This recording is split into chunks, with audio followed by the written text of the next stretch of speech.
So this is Anne-Marie's daughter Martha.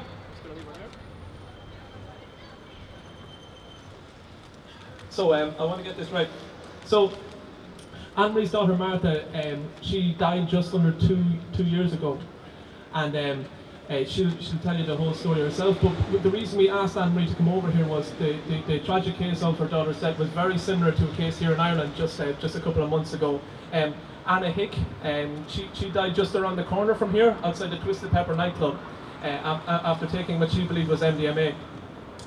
For a lot of people, they don't understand why young people would take ecstasy or take MDMA, and they think that you should just say no. They don't understand that it happens every single day. Thousands of people around Ireland are doing this.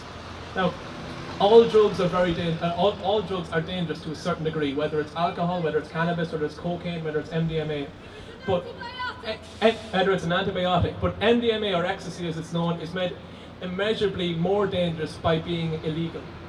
Basically, you do not know what you are consuming, you don't know the strength of it, you don't know what's in it. It's the same as walking into a pub and asking for a drink. You're handed a glass of mysterious alcoholic liquid, you say, what's the percentage? He says, I don't know. Say, is there anything else in it? I don't know. And you're worried about being caught by the guards, so you scull it really quick.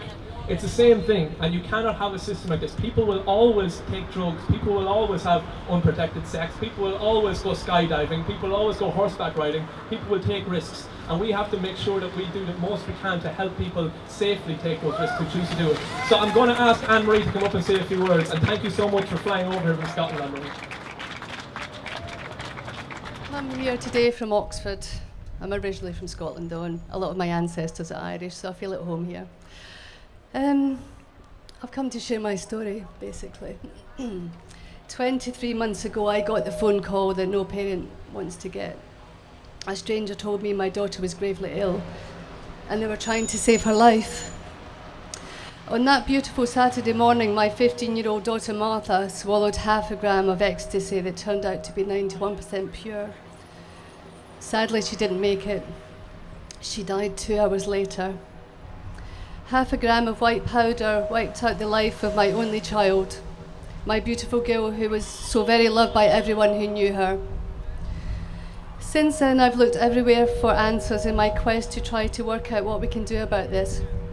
I've read government reports, attended official meetings in Parliament, visited numerous schools and prisons, and it's clear to me that the drug laws are outdated as they're not keeping our loved ones safe. As parents, we teach our children how to cross the road safely. We send them out the door shouting, "You've not finished your breakfast." We worry that they're watching too much telly, eating too much sugar, and spending too much time on the internet. Yet, as soon as they walk out the door, they have easy access to dangerous drugs. Drugs are widely available to anyone, and it doesn't matter if you're 5 or 55, as you don't need any ID to get them. When the police returned Martha's school bag after she died, it contained her shoes, an empty packet of Marlboro cigarettes, and a book on baby animals. A perfect depiction of a teenager's mentality. Desperate to be grown up and break the shackles of your parenting, but they're still little and need love and protection more than ever during that stage in their lives. So what can we do about this? Well, the good news is that around the world, many alternative approaches are working well.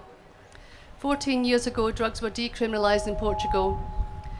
For every 1 million citizens, there are 3 drug overdose deaths, whereas in the UK, it's 44.6 deaths. Despite this evidence, David Cameron says that what's in place is actually working and that decriminalising drugs sends out the wrong message. He thinks that a decrease in the number of people using drugs is the measure of a successful drug policy. I believe that fewer people dying would be the measure of a successful drugs policy. I know the subject evokes a lot of emotion and fear due to decades of misleading media reporting and rhetoric that can lead to serious unintended consequences. We're all so used to the half-finished, one-sided debates of those with the loudest voices representing us. I don't need to defend my views. I don't want to debate. I want to have a conversation. I want an evidence-based approach rather than an idealistic or moralistic one. We are all affected by this. and can no longer point the finger and say that it isn't our problem. Some of you may think that you're not that type of family. I used to think that too, but here I am. It is up to all of us to engage with this subject and to push for a sensible dialogue for necessary change. How many more young lives need to be lost before urgent changes to the laws are made? In Dublin, you sadly have your very own Martha now. The news of the death of Anna Hick hit me hard, as another family was badly let down by the shackles of outdated laws.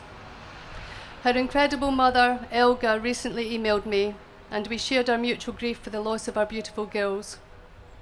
Prohibition doesn't work. It has resulted in the biggest black market in the world, 100% run by criminals. Many think that legal regulation of drugs will lead to a free-for-all, but prohibition has in fact already done that for us.